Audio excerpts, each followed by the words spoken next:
first real big break, the real breakthrough that got Aaron exposed to mass audiences was we had a single off the Shut Up and Dance record called Off the Record. And what happened with that single was just magical. It was like overnight,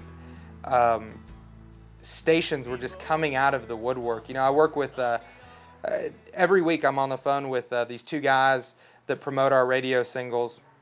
And it was like they were calling me daily just with these amazing stories about, you know, what program directors or DJs were saying about different people that were calling in about that single. And it was like our launching pad. You know, they say in the music business, you got to have a couple breaks. And that was definitely our break.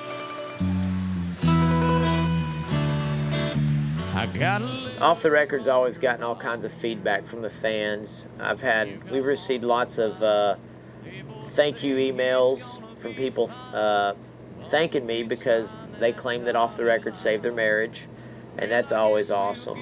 Probably the saddest, sweetest email that I've ever gotten came from a woman in San Antonio, and she started it off letting me know that her husband had just passed away. They'd only been married for 2 years, and she let me know that after the first year of marriage, that things started off so rocky that they were going to get a divorce. But off the record, there's something I need to say to you. But her husband heard Off the Record, and she said he was in his truck, and he turned his truck around, and from that day forward, their relationship changed. And at the end of the email, she said, I just want to thank you because that song turned our marriage around and gave me the best last year of our marriage that I could ask for. She said our last year was wonderful. Down our wedding picture from above the fireplace, and I stood there a while just staring at your pretty face. She was so thankful that she got to share such a wonderful year with her husband since it was their last one together, and that just meant so much because when I write a song, I'm not trying to change the world. I just try to write just fun country songs, but when you can affect someone like that, that's just the icing on the cake. But off the record, there's something I need to say to you. This ain't easy, but it's what my heart has to do. He starts to think when she wakes that he's somewhere that he shouldn't be. Well, he may be alone, but at home someone's weary. In-stores are fun for me. They're kind of an unplugged show where there's not the lights and the band's not there.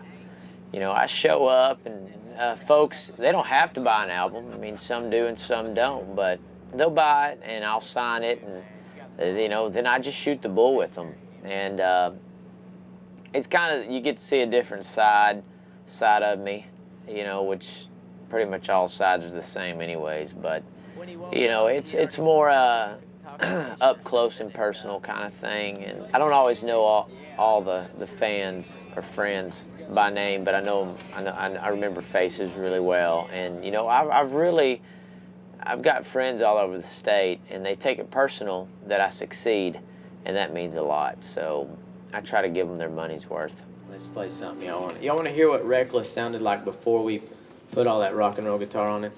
Yeah. This is what when I started, it sounded like this. It was like.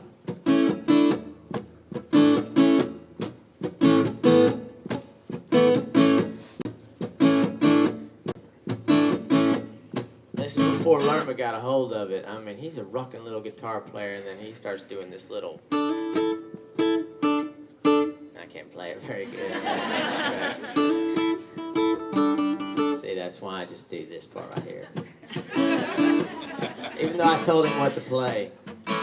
still doing it?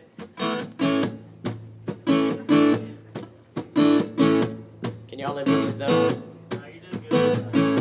Well, I still think about us and the rush that we felt with the ragtop down and the radio blasting. The contest to win the free CD was you had to use my song titles and a paragraph to win a free CD. So I've got this here. It's quite creative. And now I know why you have to be so smart to get into A&M after I've read this. I'm wondering some things. But it says you have to put all my song titles into a into a story. Okay, so here it goes. It's called The Honky Tonkin' Road Trip. It goes, on February 11th, my girlfriends and I pulled up to the bright lights of the Texas Hall of Fame. And when we saw the Honky Tonk Kid written in the marquee, we knew we were at the right place. It gets better.